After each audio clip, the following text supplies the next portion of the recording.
We had a couple excellent games in Group C. Netherlands, Sweden, very much the headliner. Did, for you, it live up to the hype? Yeah, it did. I thought it was messy at times. I thought it was a congested game. Sweden dominated the first half, Netherlands the second, but got to see the quality of Miedema, particularly second half. Rolfo as well.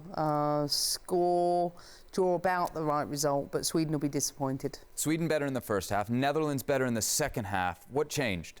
Well, I just felt like that they, with this early injury, that they had to fight back into the game. And I wished for them, for the second half, that they stand up for it, step out, and play what they're capable of. And they did. And they were way better on the wings, using them.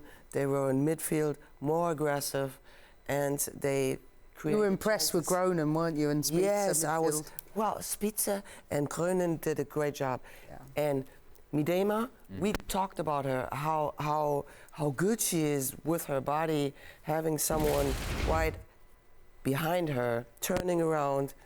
Great stuff. It really was an impressive second half from the Dutch. Yeah, no question. I think they showed their character, but they also showed that by moving Roord inside, switching places with Van der Donk, it was the difference maker. It felt like Miedema could drop into different positions and they still had a central presence high. I thought she did that well, but she had a solid foundation behind because the two midfielders, I think, kept them in the game and for as long as possible. And while Sweden had the best chances, it's not the end of the world for it to be a draw. We're 4 days in. Do you think that's the best game we've seen so far? I would say yes, but that's what we expected. I mean, two teams on a high level, and that was really a game that we would expect for semi-final, maybe. You agree? I think it's good for Sweden to finish the game feeling disappointed. I think it's a good feeling to have in the first game.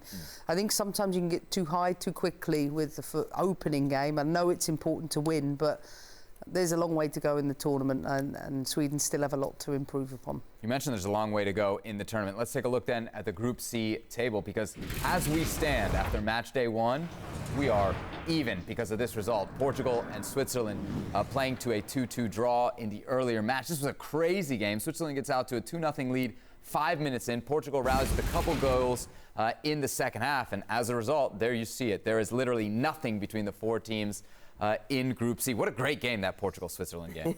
Especially the fact that Portugal were 2-0 down, but they have an expected goal of 2.21.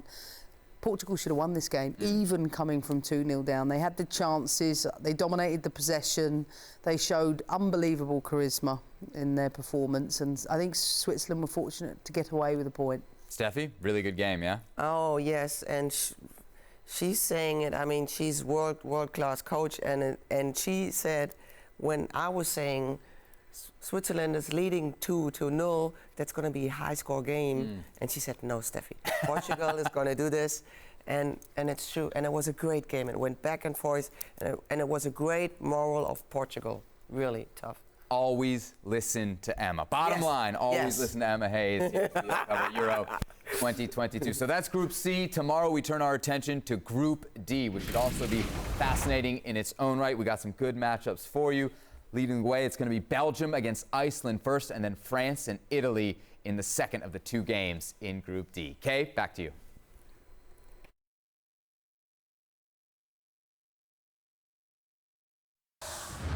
Well, thank you very much for watching ESPN on YouTube. For more sports highlights and analysis, be sure to download the ESPN app. And for live streaming, premium content, and let's not forget as well, ESPN FC 7 days a week. Subscribe to ESPN+.